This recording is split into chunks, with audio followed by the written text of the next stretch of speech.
দাদা দেখছো দরজা লাগিয়ে দিতে বলে যে আমাদের গাড়িতে আসবে না, দাদার সাথে যাবে। যা যা আমাদের বলতেছে খোলো খোলো খোলো। আসসালামু আলাইকুম, কেমন আছেন সবাই? 16ই ডিসেম্বরে আমরা চলে গিয়েছিলাম হচ্ছে আমার বড় ননদের শ্বশুর বাসায় ফরিদপুরে। তো আয়াসবাবু তার দাদুর কাছে যাবে এই জন্য কান্না করছিল। তো বাবা হচ্ছে তেল নিচ্ছিল গাড়িতে, এই জন্য বাবার গাড়িতেই নিয়ে এসেছিল বাসা থেকে এতটুকু পর্যন্ত। তো তারপর আমাদের গাড়িতে আর কি দিয়ে দিল, সে তো দাদার কাছ থেকে আসবেই না।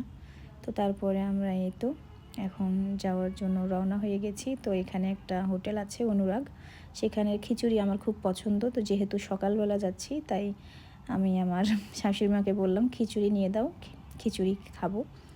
তো বাসা থেকে আমি আবার একটা প্লেট নিয়ে এসেছিলাম, সেটাতে আর কি খিচুড়িটা খাচ্ছিলাম।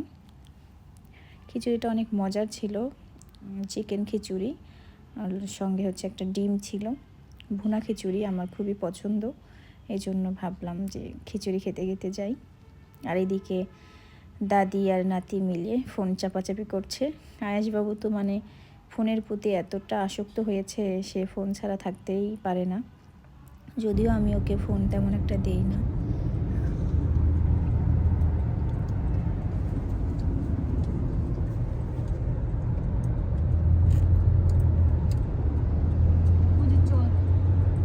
পানি অনেক শুকিয়ে গেছে।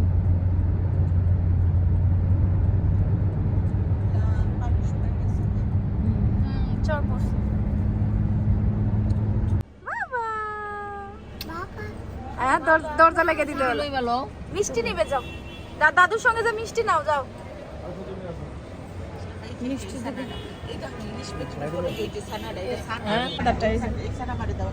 এইটা নিবে।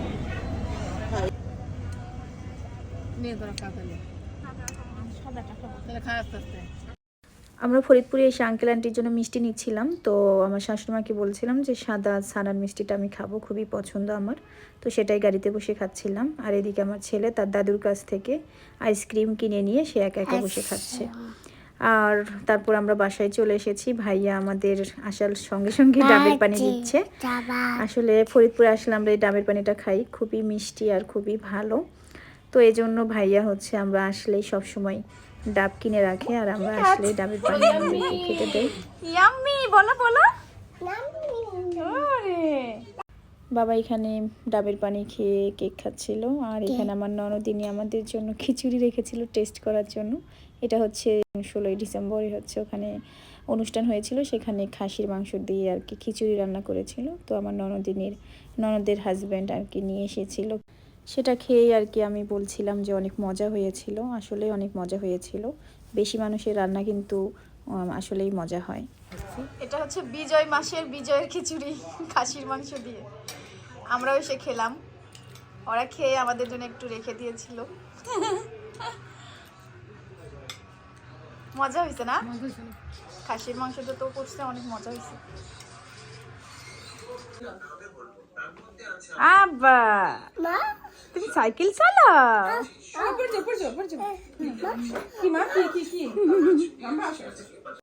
আর এদিকে আন্টি তো অনেক রান্না বান্না করে ফেলেছে। আমরা যখনই আসি তখনই তো আন্টি অনেক পদের রান্না করে।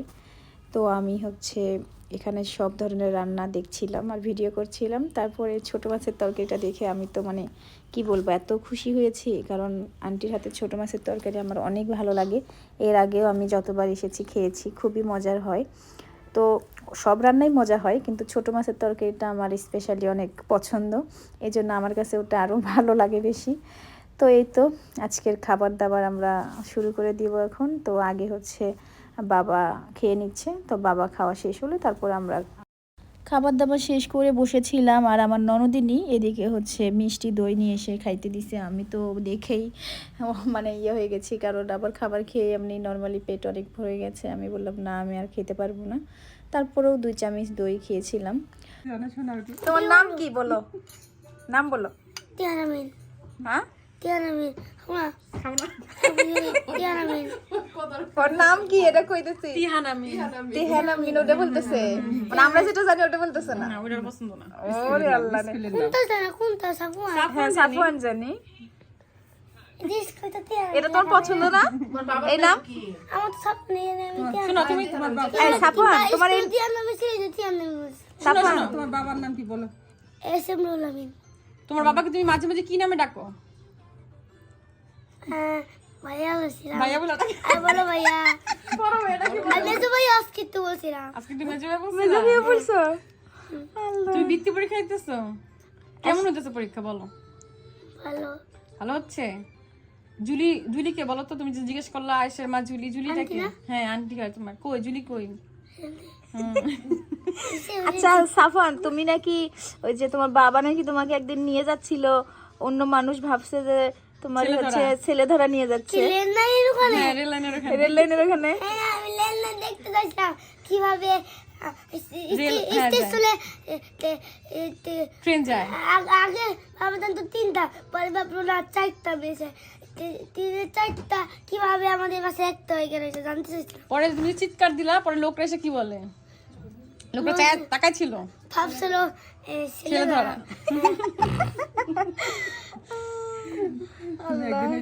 শোনো শোনো শোনো, তুমি যে অনেকগুলি দেশের নাম জানো, ওগুলো বলো তো একটু। আফগানিস্তান, শ্রীলঙ্কা, মালদ্বীপ,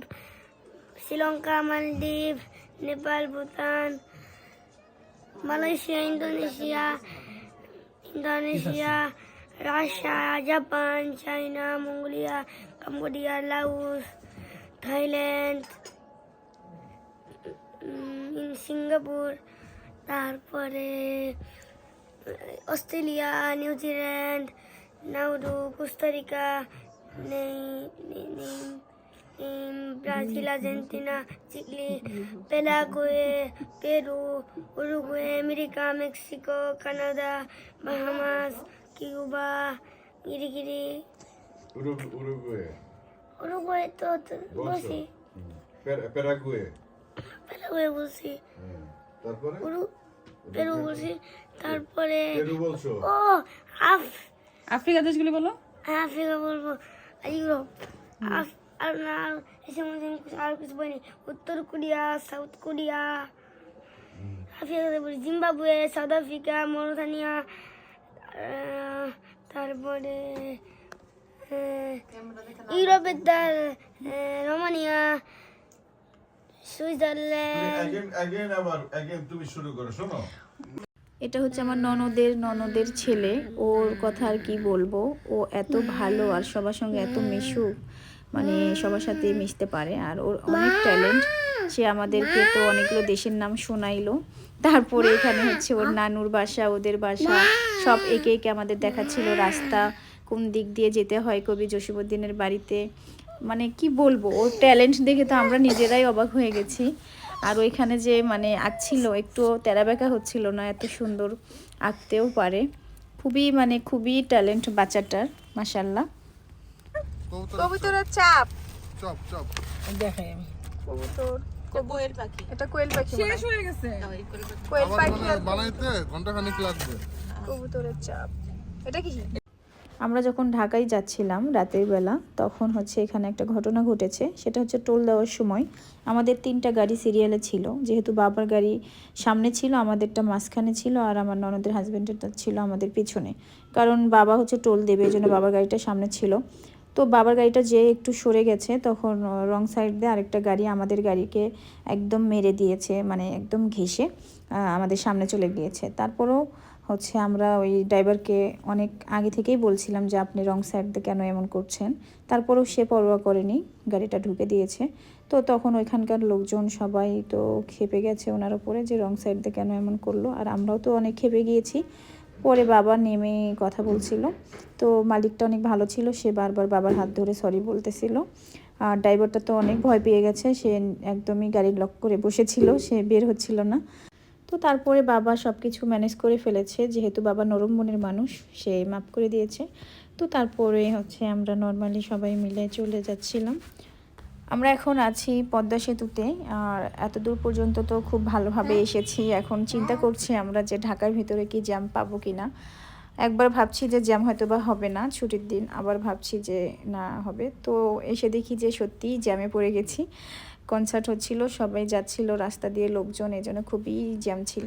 ভিডিও করার আর এনার্জি নাই, এই পর্যন্তই করেছিলাম। সবাই ভালো থাকবেন। আল্লাহ হাফিজ।